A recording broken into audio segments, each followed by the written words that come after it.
देखो डॉक्टर इसरार रहमतुल्लाह अलैह की जो पेशगोइयां हैं, कल किसी ने मुझे भेजा कि डॉक्टर इसरार ने तो पहले कहा था अफगानिस्तान पाकिस्तान पे हमला करेगा, मुझे वीडियो बना के भेजी। मैंने कहा वो हमारे लिए काबिल एहतराम है, लेकिन डॉक्टर इसरार ने हामिद करजई के बारे में कहा था। आगे पूरे क्लिप में हामिद करजई का नाम भी है, वो किसी ने कट करके आधा चला दिया। मैंने कहा देखो डॉक्टर इसरार भी ना आलिमुल गैब थे, उन्होंने कहा शाह वलीउल्लाह ने भी कहा था। मैंने कहा ना शाह वलीउल्लाह आलिमुल गैब थे। ये पेश गोइयां एक अंदाजा होती हैं, सही भी हो सकती हैं, गलत भी हो सकती हैं। इन पर ऐसे ईमान मत लेके आओ जैसे हम कुरान और सुन्नत पे ईमान लाते हैं। मैं भी एक अंदाजे से बात कर सकता हूं कि ये हो जाएगा ये हो जाएगा, लेकिन वो नहीं होता। बाज दफा हो भी जाता है, बाज दफा नहीं भी होता।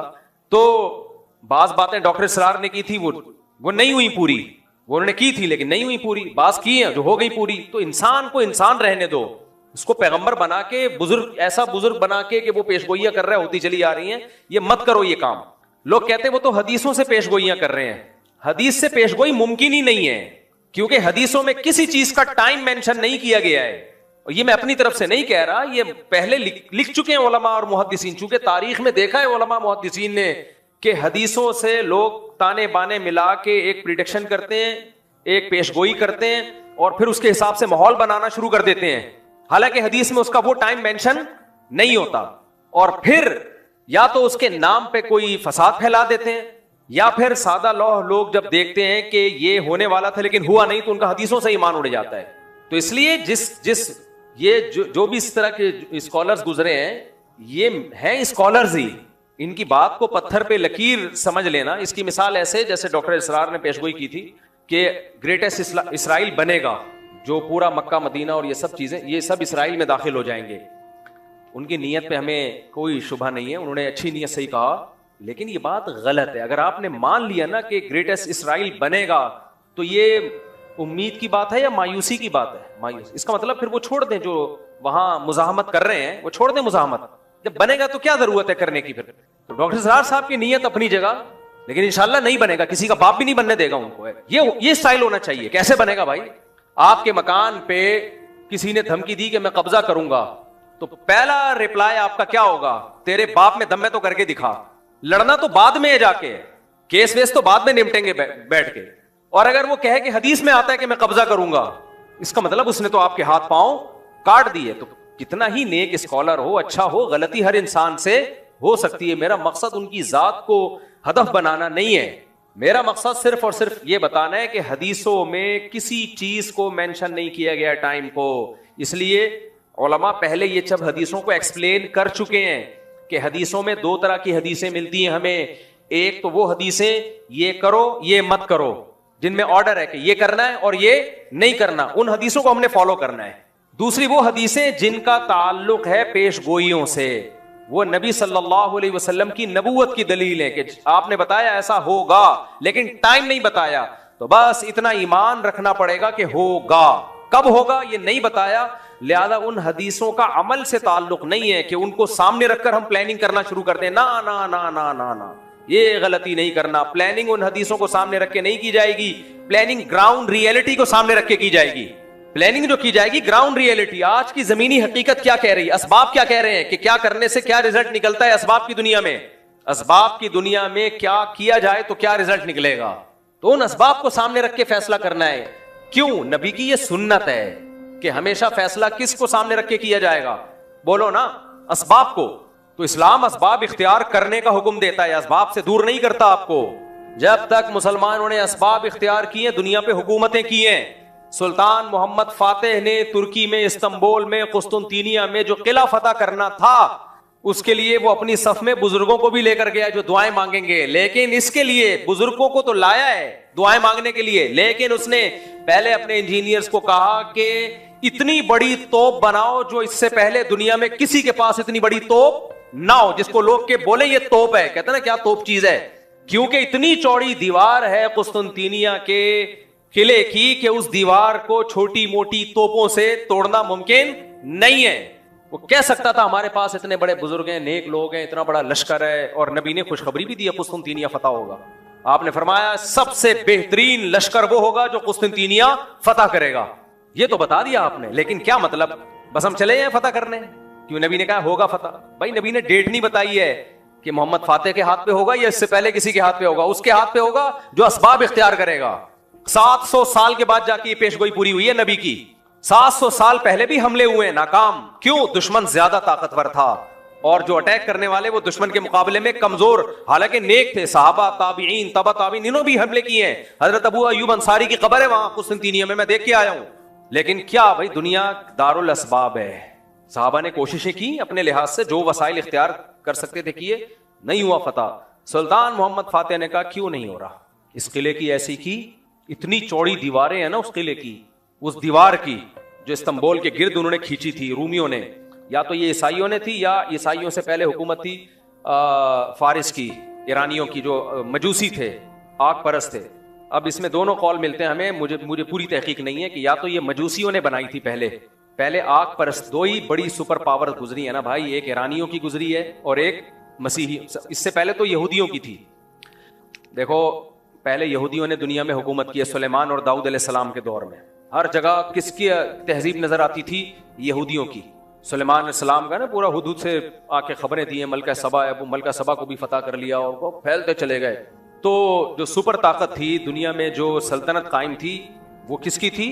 यहूदियों की। इससे पहले की तारीख में मैं नहीं जा रहा, इससे पहले भी बहुत लोगों ने दुनिया में हुकूमतें की हैं, तो माजी करीब की बात मैं कर रहा हूं। उसके बाद अल्लाह ने किसके हाथ में रूहानी खिलाफत दी है? मसीहियों के हाथ में, हजरत ईसा पर ईमान लाने वाले ये फैलते चले गए, जंगों के जरिए भी, दावत और तबलीग के जरिए भी। कुछ इलाकों को तो ईसाइयों ने तलवार के जोर से फतह किया, कुछ ऐसे थे जो खुद ब खुद पूरी स्टेट्स मसीही मजहब में दाखिल हो गई क्योंकि उसमें अट्रैक्शन थी। लेकिन ये जो मजूसियों की हुकूमत थी, आग की पूजा करने वाले ईरान की तरफ थे, ये इनकी अपनी एक अलग रियासत थी, बहुत बड़ी स्टेट थी इन लोगों की भी। तो ये दो सल्तनतें, एक रोमन एम्पायर और एक ईरानियों की जो मजूसियों की एम्पायर थी, ये दो बड़ी ताकतें थी जब इस्लाम दुनिया में बोलो आया है। तो ईसाइयों की लड़ाई ज्यादातर इन्हीं से हो रही थी, या तो यहूदियों से होती थी या इनसे होती थी, मजूसियों से। तो ये जो इस्तांबुल है तुर्की, ये था पहले मजूसियों के कब्जे में, आग परस्तिश, आग की जो पूजा मुशरिक लोगों के। अब या तो ये दीवार इन्होंने बनाई थी जिस पर मसीहियों ने उसी तरह से हमला किया, बहुत मुश्किल से उस पर कब्जा किया, या ये कि ये बनाई किसने थी? मसीहियों ने बनाई थी। ये देखना पड़ेगा किताबों में, इस वक्त मेरे जहन में नहीं है। लेकिन बहरहाल मुसलमानों के लिए इसको फतह करना आसान काम नहीं था और नबी ने खुशखबरी भी सुना दी थी, निअमा जैशुन यग़ज़ुल कुस्तुनतीनिया औ कमा क़ाल सल्लल्लाहु अलैहि वसल्लम, क्या ही बेहतरीन लश्कर है जो कुस्तुनतीनिया को फतह करेगा, और क्या ही बेहतरीन है वो शख्स जो, वो अमीर जो उसको फतह करेगा। 700 साल कोशिशें हुई हैं उसको फतह करने की, नहीं हो पा रहा था। क्यों? उस लेवल के असबाब नहीं थे जो उन्होंने अपने डिफेंस के लिए रखे हुए थे। हालांकि अटैक करने वाले, हमला करने वाले मेरे और आप जैसे नहीं थे, बड़े अल्लाह वाले, बड़े नेक लोग थे, बड़े बुजुर्ग लोग थे वो। लेकिन नहीं भाई, दुनिया दारुल असबाब है। उन्होंने डिफेंस का सिस्टम इतना मजबूत किया हुआ था, जिसकी दीवारें इतनी चौड़ी कि उस पर गधा गाड़ियां चल सकें, बैल गाड़ियां चल सकें, इतनी चौड़ी दीवारें। उन दीवारों पे आप उस जमाने के गोले मारोगे तो क्या हुआ, ऐसा लगता था जैसे किसी ने खारिश की है, खुजाया है थोड़ा सा दीवार को। उसको कैसे फतह करें? फिर दो समंदरों के बीच में एक नहर है जो यूरोप के तुर्की को और एशिया के तुर्की को अलग करता है। तो उस समंदर को भी क्रॉस करना था, वो भी मुमकिन नहीं था, और उस समंदर तक कश्तियां पहुंचाना मुमकिन नहीं था, उस पानी तक कश्तियां पहुंचाना मुमकिन नहीं था। कश्तियां समंदर के रास्ते से लेकर आए तो दुश्मन का कब्जा था उस पे, और किश्तियों को बाय रोड ले जाना, इतनी बड़ी तादाद में समंदरी जहाज जैसी किश्तियों को बाय रोड ले जाना मुमकिन नहीं था। तो सुल्तान मोहम्मद फातेह ने दो खानदानी काम किए। बोला सबसे पहले तो एक इतनी बड़ी तोप बनाओ कि जिसको लोग कहें ये क्या है, क्या तोप बनाई है, क्या तोप बनाई, ये असबाब इख्तियार किए उसने। और दूसरा, खोपड़ी इस्तेमाल करो। जब तक हम वो जो दो समंदरों को मिलाने वाली पट्टी है पानी की, उसमें कश्तियां नहीं उतारेंगे, और उतारे भी चुपके से, दुश्मन को पता ना चले, तो उस वक्त तक हमारे लिए इसको फतह करना मुमकिन नहीं। मशवरा हुआ कि एक ही ऑप्शन है हमारे पास, तोपें तो बनाना कोई मुश्किल नहीं है, इंजीनियर्स ने बना ली बड़ी बड़ी तोपें, आज भी रखी हुई हैं तुर्की के म्यूजियम में आप जाएं। तो सबसे बड़ा मसला यह है कि खुश्की को पार करके पानी में किश्तियां कैसे उतारी जाएं, जहां मुजाहिदीन को बिठा के शहर के अंदर भेजा जाए ताकि वो पीछे से भी अटैक करें। दो बड़े चैलेंज थे, नंबर 1 किश्तियां वहां तक पहुंचाना, नंबर 2 चुपके से पहुंचाना, क्योंकि दुश्मन देख लेगा, वो मारेगा। मैं और आप होते, हम कहते ला इलाहा इल्ला अंता सुब्हानका इन्नी कुन्तु मिनज़ ज़ालिमीन, 10 लाख दफा इसका विर्द होगा, हाँ आओ बैठो सारे, या अल्लाह फतह करा दे, या अल्लाह हम तेरे गुनाहगार बंदे हैं और अभी तक गुनाहगार ही हैं क्योंकि असबाब इख्तियार कर नहीं रहे। फिर हम जाते हैं, शुफ सरकार भी हमारे पास होता, हम कहते हैं उधर मुंह करके जितनी तेरे पास फूके आज सारी निकाल दे यार। गवर्नमेंट से कहते फूक के स्पेशल सिलेंडर लेकर आओ और शुभ सरकार के लगा दो ताकि हवा अंदर जाए और सरकार के जमाने मुबारक से बाहर निकलती रहे हवाएं।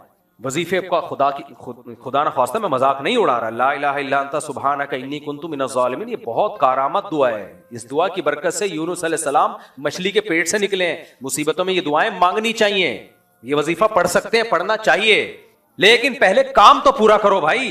पैराडॉल रखी हुई है, बुखार में यूं यूं झूम रहा है, अबे ये 2 गोली खाते हुए तुझे तकलीफ हो रही है, मौत आ रही है, खा ले, फिर फातिहा पढ़ के फूंक भी लगा देना। वो खा नहीं रही है और सारा जोर किस पे है? फूकों पे है। अल्लाह हमें हिदायत दे। वक्त बहुत ज्यादा हो गया है तो मेरे टॉपिक को मैं ठीक छोड़ देता हूं। कोई बात नहीं, आपने कौन से एमए इस्लामियात की तैयारी करनी है तो अगले हफ्ते से फिर जहां से छोड़ा इंशाल्लाह वहां से शुरू करने की कोशिश करेंगे। अल्लाह समझने की, अमल की तौफीक अता फरमाए। भाई पहले तो मैं आज जो बयान में मैंने टॉपिक लेके चला था उसमें एक अहम हिस्सा रह गया सुल्तान मोहम्मद फातिह का, वो स्पीड के साथ मैं कंप्लीट कर दूं, फिर दोबारा अगले जुम्मे में इसी टॉपिक को लेके कोशिश करूंगा आगे चले हम, क्योंकि लोग जुम्मे का बयान सुन रहे होते हैं ना, जब कहते हैं यार ये क्या बिल्कुल एक अधूरा छोड़ दिया। तो मैं इस पर बयान कर रहा था ना कि असबाब भी ज़रूरी हैं। तो सुल्तान मोहम्मद फातिह ने दुनिया की सबसे बड़ी तोप बनाई और दूसरा काम क्या किया कि उसको पता था कि जब तक इस पानी के अंदर किश्तियां उतार के शहर के अंदर लोग दाखिल नहीं होंगे और किले की पिछली साइड से हमला नहीं करेंगे, ये फतह होने का नहीं है, नामुमकिन है इस दीवार को क्रॉस करना। तो मशवरा हुआ, मशवरे में क्या तय किया मैं ये बता रहा था। ऐसा नहीं है कि वजीफे ही पढ़ना शुरू कर दिया उन्होंने बैठ के बस ये करो वो, भाई असबाब इख्तियार किए। तो उनके पास एक ही तरीका आया कि भाई किश्तियों को खुश्की पे चलाना पड़ेगा और चलाने का तरीका ये है कि चर्बी को पिघला के खुश्की पे डालना पड़ेगा, जो पहाड़ पत्थर है उन पे डालना पड़ेगा। तो जितने जानवर हैं सब ज़बा कर दिए बहुत बड़ी तादाद में, और ये काम करना है रातों रात के सुबह तक, रात को किसी को खबर ना हो कि हम क्या कर रहे हैं। और अगर ये पैकेज नाकाम हो गया ना तो गए काम से, क्योंकि जानवर तो सारे जो खाने के थे वो तो काट दिए, अब इसके अलावा कोई ऑप्शन नहीं है। तो उन्होंने क्या किया, सारे जानवर ज़बा किए, रातों रात सबकी चर्बियां पिघला के डाली हैं उस पत्थरों पे कि किसी को कानो कान खबर ना। उसके बाद बड़ी बड़ी जंजीरों से, पहले जंजीरों का इंतजाम पहले किया, किश्तियों को कई कई लोगों ने पकड़ के घसीटा है और वो जंजीरें आज वहां भी लगी। खुदा की कसम आदमी पागल हो जाता है जज्बे से। जब तुर्की के म्यूजियम में आप जाए ना, उन्होंने वो लगाई हुई है पूरी तस्वीरें, यानी एक जाहिर है वो उस जमाने में तो कैमरे नहीं थे, ये किस तरह बड़े बड़े पहलवान उन जंजीरों को पकड़ के खींच रहे हैं। आदमी कहता है यार हमारा माजी क्या था भाई, आज कैसे पोस्ती किस्म के जबान को बदतहजीबी, फिर वो कहेंगे ये मजहबी लोग बदतहजीबे होते हैं, बहुत पोस्ती हो गए हैं यार हम लोग, बहुत पोस्ती हो गए। मैं तो तोंदे देख के और तशरीफें देखता हूँ ना जब लोगों की आगे तिरछी टाएं बाएं, एक तो कुदरत ने किसी का बना दिया ऐसे, तो सब ऐसे नहीं होते। मैंने बार बार कहता हूँ जब मैं किसी मोटे का मजाक उड़ाऊं तो उससे वो मोटा है जो खा खा के गैंडा बन गया हो। कुछ लोग नेचुरली होते हैं, हमने बड़े उलमा को, नेक लोगों को भी देखा है, जिस्म भारी है उनका, हालांकि 24 घंटे में एक टाइम खाते हैं, लेकिन जो आड़ा तिरछा खा खा के पड़ा हुआ है, खाए जा रहा है खाए जा रहा है खाए जा रहा है, इधर से समोसा खा लिया, इधर से एक मौलाना साहब आए वो समोसों पे समोसे खाए जा रहे हैं। मैंने कहा आपके स्टैमिने को 21 तोपों की सलामी, इतने समोसे माशाल्लाह। एक साहब आए, वो भी मैंने तो अपने इकराम में रखे थे समोसे, उनके आगे 6-7 समोसे पेल दिए उन्होंने। मेरे मजाक नहीं उड़ा रहा कि आप मेरे घर आओ तो समोसा नहीं खाओ, आप तो जितना खाओगे हमें खुशी होगी। तो लेकिन मुझे इनके स्टैमिने पर बड़ा हुआ कि यार ये बंदा है माशाल्लाह 6-7 समोसे एक टाइम पे खा गया। ये पता है क्या हुआ, कुछ दिनों के बाद इत्तला आई कि उनका इंतकाल हो गया, अल्लाह माफ फरमाए। उनको मैदे का कोई कैंसर हुआ, जख्म इतना खतरनाक हो गया था कि वो मौत में तब्दील हुआ है। खैर अल्लाह उनकी मग़फ़िरत फरमाए। तो लेकिन ये कि मेरे भाई थोड़ा सा मेज़बान की तो यही ख्वाहिश होगी, लोग हमें खिलाते हैं को ठोसते चले जाते हैं, ठोसते चले जाते हैं, ऐसा नहीं है भाई। तो मैं जब हम वहाँ तुर्की के म्यूजियम में गए ना, जब उन्होंने ये मंजर देखा, उन्होंने पूरा एक उसकी फिल्म बनाई हुई है ये कैसे लड़ाई हुई थी, वो बिल्कुल ओरिजिनल के करीब जो भी किताबों में लिखा है, तो आदमी का बेहोश होने लगता है वो। यार अब क्या हमारे आबाओ अजदाद क्या थे भाई, क्या थे वो लोग, कैसी उन्होंने जंगें लड़ी हैं, कैसी लड़ाइयाँ लड़ा, और हम देखो मुंह के फायर देखो हमारे, इनकलाब लाएंगे, निज़ाम तब्दील करेंगे, कोई पैकेज नहीं है निज़ाम की तब्दीली का, मगर करेंगे, बातें करेंगे, हम तब्दील नहीं करेंगे हम कुछ भी। तो उन्होंने वो जंजीरें दिखाई हैं और वो जो किस तरह बड़े बड़े पहलवान 10-10 लोग पकड़ के एक एक लांच को घसीट रहे हैं, कानो कान दुश्मन को खबर ना हो, कितनी मेहनत की है यार। और वो कश्तियों को ला के जब पानी पे डाला है उन्होंने, और उसमें मुजाहिदीन की फौजें सवार हुई हैं, तोपे लेके इतना बड़ा लश्कर सुबह सादिक से पहले पहले दुश्मन के इलाके में उतर चुका था। पूरी फौज उतर चुकी थी, उनको खबर ही नहीं, वो हैरान थे। अंग्रेजों ने ये वाकया बयान किया है, आप अंग्रेजों की तारीख पढ़ें, मुसलमानों में तो है ही, गोरों ने भी कहा है कि दुनिया में ऐसा हमने जंग में अजीब वाकया कभी सुना नहीं है हमने कि इतना अजीबोगरीब काम किया हो, किसी फोर्स ने ये टेक्निक इस्तेमाल की हो। और फिर पूरा लश्कर जब उतरा है ना, फिर दो तरफ से अटैक हुआ है, इधर से भी अटैक हुआ फ्रंट से और पिछली साइड से भी अटैक हुआ। तो उन्होंने जब जहाज आते हुए देखे ना अपनी तरफ, वो हैरान, ये क्या हो रहा है, ये कौन लोग आ रहे हैं। फिर पता चला ये मुसलमान हैं। तो दोनों तरफ से जब धुनाई हुई है तो कब्जा हुआ मुसलमानों का। सुल्तान मोहम्मद फातेह ने जाके जो उनका कलीसा था उसमें तकरीर की, जुम्मे की नमाज पढ़ाई। वो जुम्मे की तकरीर आज भी मौजूद है उसकी। अतातुर्क ने बदमाशी ये की है कि तुर्की का रस्मुल खत चेंज कर दिया ताकि तुर्क कौम का अपनी हिस्ट्री से रिलेशन खत्म हो जाए। रोमन कर दिया उसको, जैसे उर्दू भी अब चेंज हो रही है ना। तो जब उर्दू चेंज हो जाएगी, रोमन में आ जाएगी, तो किसी को क्या पता चलेगा अल्लामा इकबाल क्या कह के गए और हमारी हिस्ट्री क्या है।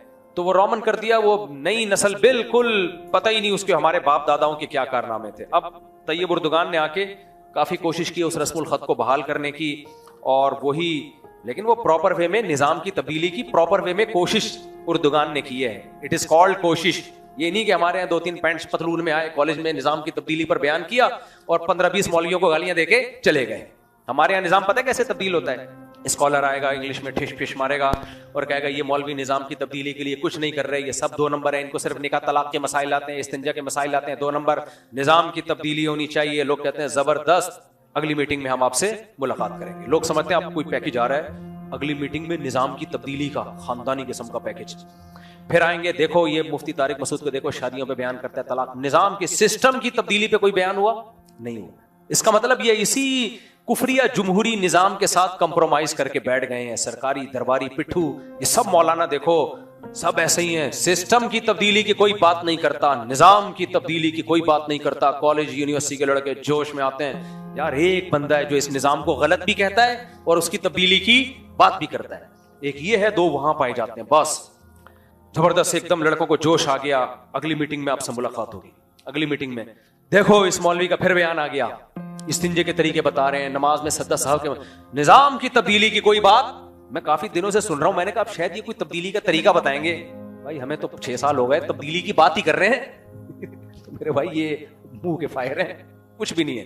पैकेज वो है, जामिया रशीद ने जब निजाम की तब्दीली की कोशिश की है ना, तो ये नहीं कि सुबह उठ दिया। तो पहले मुफ्ती अब्दुल रहीम साहब ने टीमें बना के मुख्तलिफ मुल्कों में भेजी हैं।